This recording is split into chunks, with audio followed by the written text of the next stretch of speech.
600 cables, 200 breaks a year, and about 60 ships in the world that can fix them. Right now, this video is reaching you through a cable lying on the floor of the ocean, not a satellite.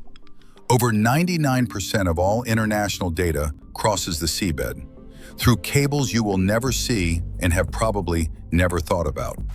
There are more than 600 of them in service or planned, running for over 1.5 million kilometers.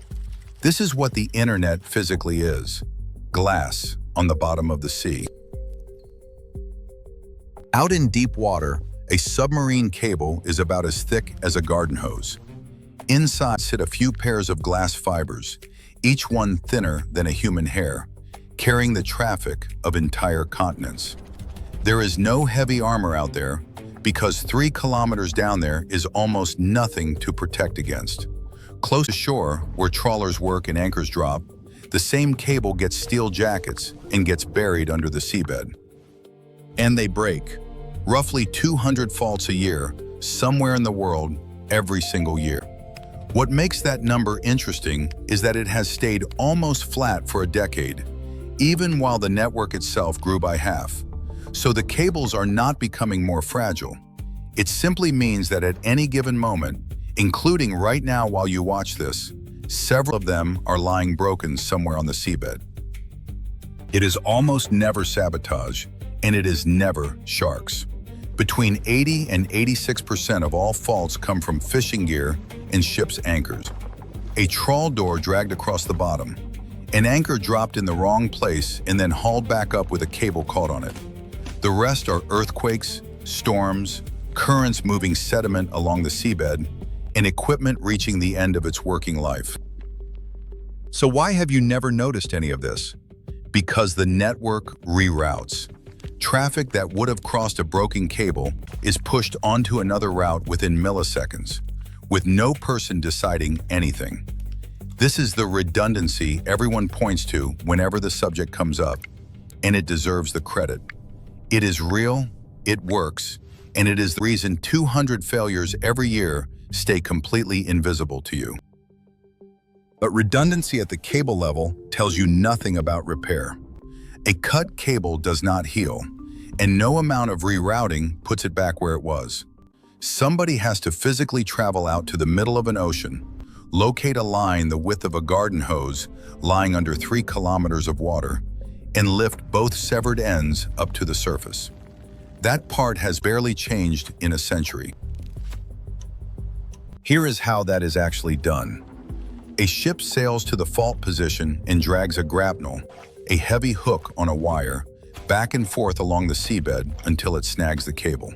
It cuts the line, hauls one end all the way up, marks it with a buoy, and lets it go again. Then it turns around and goes to find the other end. Both ends eventually arrive on deck. In a workshop on board, technicians cut out the damaged section, usually somewhere between 1 and 5 kilometers of cable, and splice in a pre-manufactured spare, fusing glass fiber to glass fiber by hand. Then the repaired cable goes back over the side and is lowered to the bottom. It is precise, unglamorous, weather-dependent work, and there is no version of it that can be hurried. A shallow fault close to a port takes 3 to 5 days. A deep one, far offshore, takes weeks. The average sits somewhere between 10 and 20 days.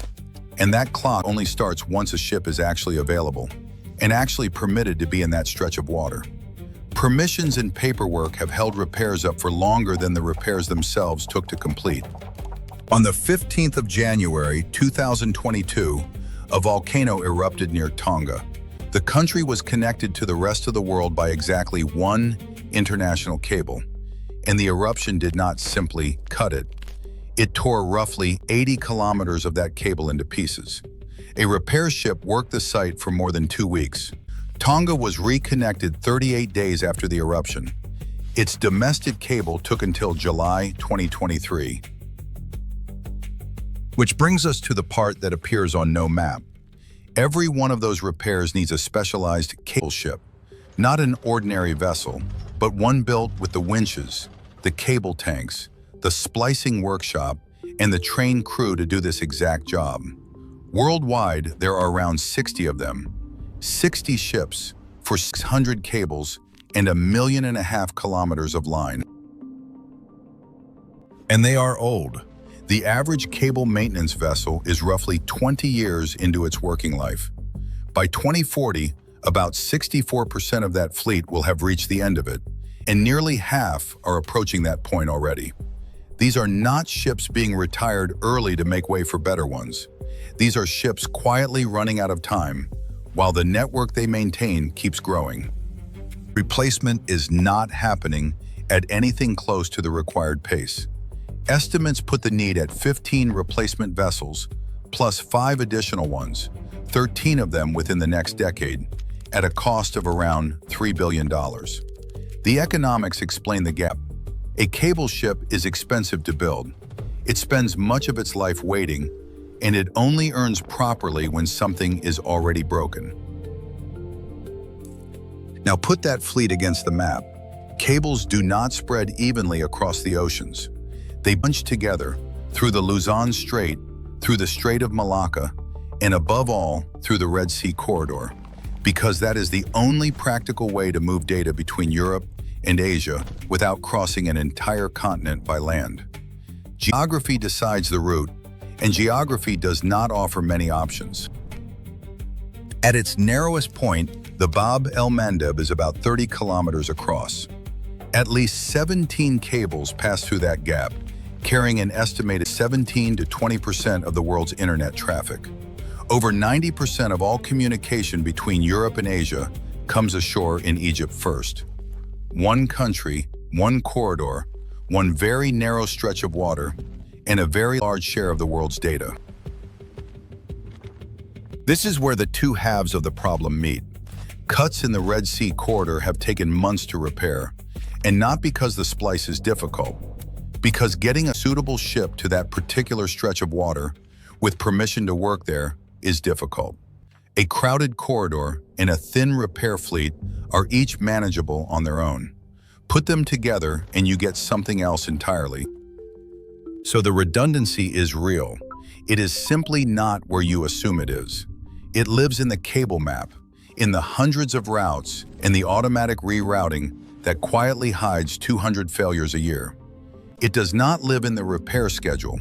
60 aging ships, a handful of crowded corridors, and one assumption running underneath all of it, that whatever breaks next will break somewhere convenient. If you want more of these, the choke points, the systems, the things quietly holding everything up, subscribe. New video every week. If this was worth your time, hit like. It genuinely helps.